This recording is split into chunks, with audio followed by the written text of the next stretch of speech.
We're not doing right, wrong, really. So if you love that segment, come back in a couple weeks. We might have Damn it it. again. I like that segment. This week, we're going to do the Droppables. So we've all come up with a list of 11 names that have been floating around the Twitter sphere and other various places about whether they should be dropped, kept, or maybe traded. So we'll just start at the top. The wide receiver 51 in PPR on the season, Laviska Shenault Jr. Josh, what do you think of Laviska Shenault Jr. so far? What would you do? All right.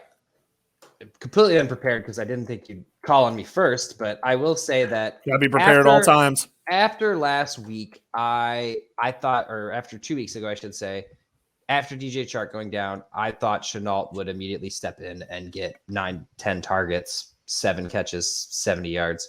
He did almost get the 70 yards, but it was on 1 catch, and I don't understand how that was the game plan. For some reason, Trevor Lawrence is only throwing to tight ends. I can't say that I would drop him as of right now. It's been 1 game, very small sample size without DJ Chark there. But I will say that the Jacksonville Jaguars or the London Jaguars are just an absolute train wreck right now, and nothing makes any sense other than giving the ball to James Robinson. They've been doing that really well. So I would maybe trade for him, buy low on it, but I don't think he's droppable technically. Okay. Joe? Yeah. I see him as a hold or a possible buy low, depending on your league size. Really, ever since Dan Arnold showed up, Trevor Lawrence really has eyes for him. And that's kind of Chenault's area of expertise right there. So he's moving into what Chark was doing and trying to go deep, hence the 70-yard catch. This week, though, I really think that he's going to have a good game. He's going to have a show-out game. So if you could buy low on him now, you have a good opportunity to do so. But if I have him on my bench, I'm going to hold him. I don't see any reason to drop him for anybody. Yeah, last week he had 99 yards, which was, I mean, we kind of all thought that was what was more of that was to come. But then this week, they barely used him. He had, I think, 3 targets. Maybe it was either 3 or 4 targets this week. And it looked like his role was kind of being reduced. I think this is more of a systematic problem. Man, barely spit that out.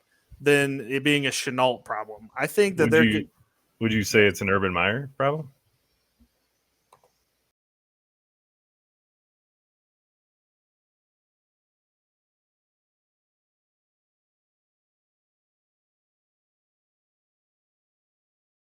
I would say it was his problem that this is happening. I think that he doesn't understand how to use his own players on his team. He has Marvin Jones. He has Laviska Shenault. Guess who he's targeting in all these fucking games? His tight ends. Like and 5 of them. And I know that quarterbacks, the old trope is that quarterbacks love their tight ends or love their big target tight ends. I don't want to hear that because he's used Marvin Jones. He's used Laviska Shenault in weeks.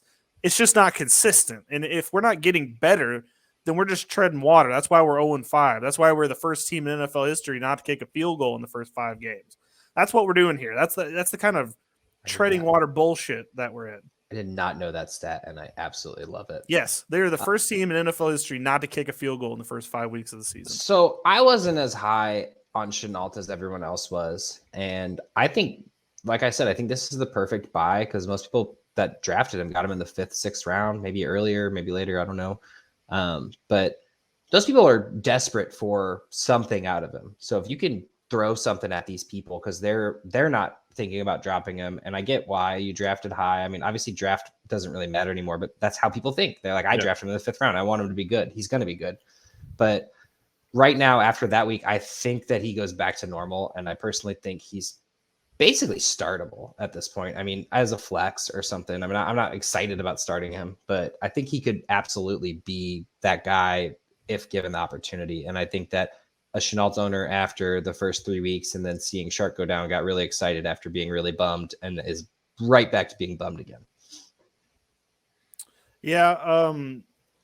During the press conference on Monday, the coach said that the game just didn't go that way. And I cannot accept that. DJ Chark is probably going to be out for the entire season. The fact that we're not using Laviska Shenault at this point, I mean, I think you could use him. I'm not sure of the sizes, by the way, but why couldn't he be a Cordell Patterson role out of the backfield? Something like that. Why couldn't he be that? Well, especially after losing Etienne. Yeah, why couldn't you use him that way? Just play like he can catch. Like that's his specialty is catching the ball. I don't know. Very odd. So, Josh, you're voting to keep him. Or trade. Keep or trade. Joe, keep or trade. I'd probably do the same thing, keep or trade. I think you could trade low or buy low on him right now. Maybe somebody's not feeling it after the first couple weeks. There's a dude in the Discord that he's going through it with Chenault, and I feel his pain, but maybe not as badly as he is because, wow. But on to the next person on this list, Mr. Wide Receiver 61 himself, Allen Robinson. So the Bears... I thought you meant like the number, and oh man, sorry. That's it. In PPR leagues, Allen Robinson's wide receiver 61. That's where we're at right now. Justin Fields took over 2 weeks ago. Bill Lazor's, doing his thing. Joe, what would you do with Allen Robinson right now? So I've already done this. I did this a couple weeks ago. I'm buying Allen Robinson right now. He has played with bad quarterbacks before. He's overcame that. I mean, Bortles, Trubisky, Foles, you name it. He's always produced with it. The Bears came into the season with zero offensive identity. Nagy completely blew it. Then we switched over to Fields, and for whatever reason, well, I know why, but we haven't unleashed Fields yet at all. It's run it, throw it when you have to, run it, throw it when you have to. I think this is the week that Jair Alexander is out. The Packers are going to be beatable. Aaron Rodgers is going to throw it all over the Chicago Bears. So I think that this is the week that we see some life from Allen Robinson. So it's a great opportunity to buy low on him. He's too good of a player, and it's a long season. That was such a homer opinion. I get not dropping him. I don't want to drop him, but as a owner of Allen Robinson, I absolutely want to drop him. I mean, they ran the ball. But you're not going to.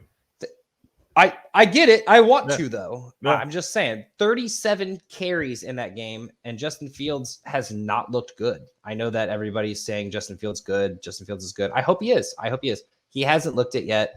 I'm not banking on Robinson. I actually baited Robinson on a bunch of trades like 3 weeks ago because I didn't trust him.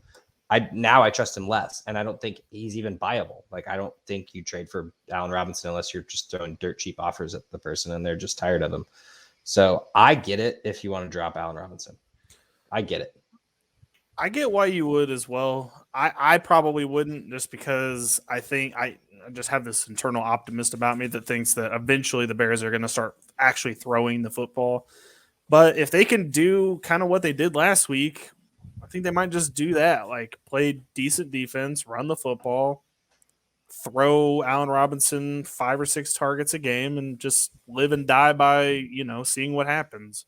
I don't think they should do that. I think they should unleash Fields, and he should be throwing for 300 yards a game. But if they can win doing it that way, then I guess they're going to try it. I don't think they're going to be able to win doing it this way very, very long. I think people are seeing this. People saw this game. They see that stat line. They're going to make Justin Fields throw the ball, and hopefully he's good. I like the Bears. So far, I was really excited about the Justin Fields draft pick. So far, I'm not seeing anything that looks good. Yeah, it's not a homer opinion. I just have a very intimate knowledge of this team, but so Justin Fields got 0 reps with any of those wide receivers during the preseason. He's really didn't get anything until he was thrust into the starting role, and so it's going to take a little time for the chemistry to develop. Just like Jacksonville with Chenault, I think it's an organizational scheme. I mean, that's what the coaches want to do. Like Billy said, they want to run the ball, they want to play defense, but eventually they're going to have to take the gloves off and throw some punches, and I think Allen Robinson's going to be a big part of that. I think it's going to depend on who they're playing, honestly. Like, if they're playing like the Chiefs, the Packers, something like that, you're going to have to throw the football.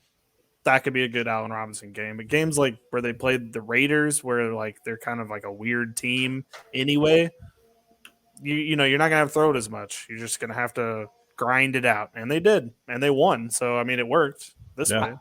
I know it's the pot calling the kettle black. I'm not trying to say your team's bad. It's just they've looked bad. No, my team's bad. I mean, I'm my team's not good. They're really just from watching the games, truthful. man. Yeah, no, I have no confidence in the team to make the right decision. But Remember it really when just you- seems like they're trying to make Justin Fields be safe. It's what they did to Trubisky when they took away his running ability. You're They right just about tried that. to mitigate his mistakes. I mean, they're not even doing design run plays. I think his 3 for 4 rushing yards was scrambles and trying to get out of the pocket, which probably saved 3 sacks, honestly. Yeah. So, I mean, I just don't get it because nobody's getting targets. Like Robinson had 11 targets week 1, and that was with Dalton, and didn't do well because Dalton's terrible. But I don't know. I don't want a pass catcher on Chicago right now. And unfortunately, I own both of them. All right. Josh says drop.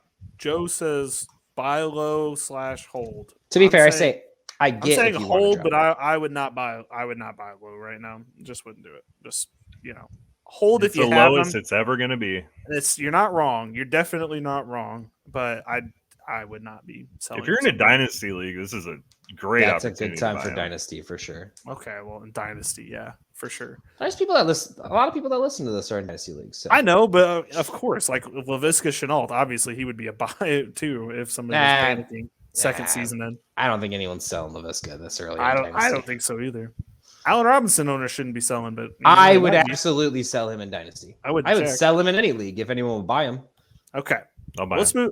move on to our next contestant, Mr. Wide Receiver 70 in PPR himself, Robbie Anderson of the Carolina Panthers. I'll start this one because this shouldn't be happening to Robbie Anderson. He's getting the correct number of targets per game to succeed.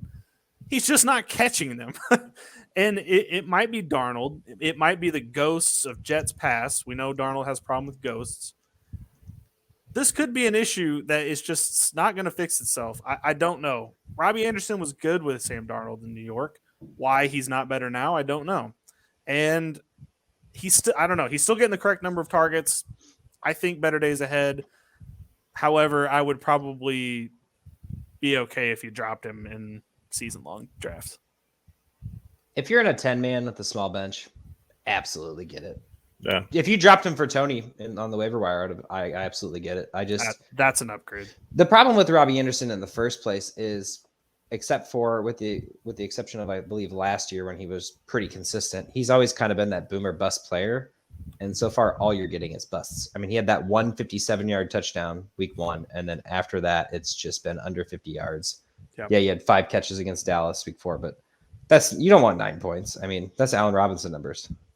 Darnold's not a long ball thrower. Like, No, he is not. he came into the league. Everybody said he was going to be that. He's not. He's a short dump off or short crossing route to DJ Moore across the middle. That's just the passer that he is. It's not going to work. He's played some really good defenses coming in. You had Dallas, Philly. I mean, what's Philly, number 2 against wide receivers all year? I mean, it's pretty crazy. You got New Orleans. He was on Lattimore, depending on who they were matching him up with throughout the game. He's had some rough defenses. I agree with Billy. It's better days are ahead, but if you have to drop him, by all means. Okay. Mine's drop, Josh drop, Joe drop.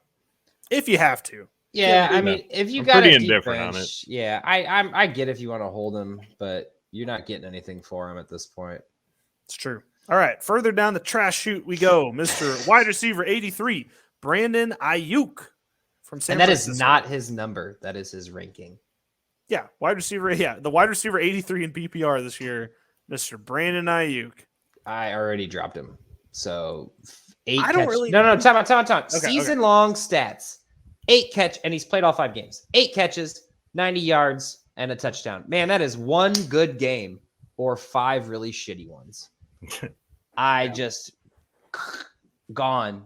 I already dropped him. I mean, it's a small bench league and a 10-man, but gone. I don't have much to add. I say drop him as well. Just get rid of him. It's not happening. If you see him in free agency and you got a bench slot open, sure, pick him up. But I don't want him on my roster anymore. I don't know why they don't know how to use him. It's their bye week. Maybe they figure out how to, but especially him being on a bye. I need to know what he did to Kyle Shanahan this offseason because, wow, that's some hate. Yeah. See, I'm a firm believer in talent on it, so I think that he is the talent to bust out of this, whatever this seems to be right now. I'm not really sure. I figured with Kittle being out, that was going to help him. it's not a good situation at all. But like I have him in a league. He's my 6th wide receiver, so I'm just gonna hold and probably drop him eventually. But there's a chance he comes back and puts up some points. I like the talent. I like that optimism, Joe. Yeah, Keep it strong. Maybe it was all flashes in the pan last year with the. He was the only guy last year. He was the only guy. I think that's my biggest thing is he looked great. He hurdled the Eagles dude. I think it was who was it? Mike Epps, and that looked great. And they've showed that highlight over and over and over again throughout the year. But he literally was the only guy on the team except for Kendrick Bourne and I think Kittle played half the year. Or did he even play? No, Kittle was out pretty much the whole year. Yeah, he was out last 6-7 weeks. I think when Jimmy G comes back, this could get better. By the way, but this offense just isn't a big passing offense. I mean, it's a weird offense. Yeah. Also, with all the running backs coming back, maybe Hasty, probably Jeff Wilson. I don't know. Kittle's probably going to be back after the bye, I believe, right? No, he's on IR. Yeah, I don't know. It was an ankle thing, or was it a cat? I don't remember. But he's on the 3-week IR. Yeah, so I'm just saying, I get it if you want to get rid of him. Billy, didn't you just trade him? Or did you I have an offer sitting. I had an offer, and it was sent to me, and I'm thinking about it. I'll let you know by the end of this podcast. Honestly, it's Dynasty. You probably shouldn't. It's Dynasty, so that's why I haven't clicked it already. Okay, moving on. Tight end 15. Jared Cook. Droppable, not droppable. Okay, I'll start actually with this one because this is pretty easy for me. Parham is taking the job. Like, that's the thing. He's ceding the job away to Donald Parham. And if, save for one catch for 29 yards in the fourth quarter of that absolute nightmare of a game, which I'll get to after we finish the segment, then he was useless in that game. So I think I would stick with, and even Parham only got... To be fair, Parham only got 2 targets. I get it. But he caught the touchdown. That's going to trump that, 1 target or 2 targets for, 1 catch for 29 yards. If there are better guys available, I think this just goes with the show. Like, Jared Cook's kind of that middle of the pack anyway, as it is for tight end. If there's better guys available, yeah, absolutely drop him. Like, if this week, if Ertz is there still, I'm dropping for the Ertz for this week just to start him. I don't think anyone's getting excited about Jared Cook hitting free agency, so I think you could always pick him back up. I mean, depending on how deep your league is and whatnot, but I get it if you want to, but I think that the Chargers are so you never know what's going to happen with the Chargers because sometimes Eckler has a big game, sometimes Eckler doesn't touch the ball, sometimes always Mike Williams goes off. Sometimes it's a Keenan Allen week, sometimes it's a Jared Cook week. So, and Parham now. So there's. Did you see how many targets Mike Williams had last week? No, but I watched him go off against my team. 16. It was ridiculous. That's insane. I didn't like it. All right, Joe, what are you doing with Cook if you have him? Dude, the tight end is such a nightmare this year. I mean, he has the opportunity to get you a touchdown, and really with a lot of these tight ends right now, that's pretty much all you can ask for. So I drop him. I don't give a shit. I mean, you have as much luck with anyone else getting a touchdown, but Justin Herbert's a good quarterback. Jared Cook knows the end zone, so. The craziest part about the tight end position this year, Kyle Pitts, who hasn't really had that great of a season yet, is tight end 5. That should show you how bad the position is. Because he went off last week, though. I mean, that's a pretty high score for. But I'm saying, like, he's been that bad this season. Like, the position's been that bad this season to where even he, just 1 week of going off, vaulted him to number 5 tight end. Like, that's horrible. To be fair, and I'm defending Kyle Pitts here. He's had an okay tight end season up until that 28. It wasn't like he put up zeros and then he had a 28. Well, I know, but or whatever for where you probably drafted him. That's ahead of Hawkinson. That's what I was telling you, to be fair. I know. Well, tight end 5's usable. Yeah, tight end 5 if he gets 28 every 5 weeks. That's true. Okay, moving on. So everybody drops Cook if there's really something better on the waiver wire. All right, running back 62, Trey Sermon. Come on down. We dropping him? We not dropping him? I actually want to hear you guys' opinions on this because I'm in a league with you can only have 5 running backs, and he is one of them. And there are better options in free agency in a 12-man. So this is a drop for me. On here. You got a ton of guys coming back here. We know Elijah Mitchell kind of took over that job. Jeff Wilson they love using him. It's just going to be a full blown committee, I think. Plus, Hasty looked really good too. Trey Sermon had the opportunity to kind of cement himself as that guy, and he did not take that. So I'm dropping him. Lance is also a big rushing threat. So goodbye, Sermon. It's been fun. He had one game where he was the only running back, and he got 89 yards in 19, which is super respectable. But that's all he did. He's not catching the ball. I think that's my biggest problem with him. He's not catching the ball right now. Yeah. And without that, he's just an 8-point player unless he gets a touchdown. Yeah, I'm good. And that's if he has the starting role. I'm sorry. My apologies. Yeah. No, that's fine. I'm fine dropping Sermon. Got him. Okay. On to our next one. Running back 48, Tyson Williams of the Baltimore Ravens. I want to know what Josh, what do he you think? did to John Harbaugh. Like, what did he do to the coach where he just gets sat one week? Just sat after playing pretty good, at least, right? I mean, I think you cut him. I don't think you really want any Baltimore Ravens running back. I think I get to this again in the game notes, but week 1 did great. Week 2, okay. Week 3, barely anything. Week 4, sat. Week 5, nothing. It's over, right, for him? Like, Yeah. Yes.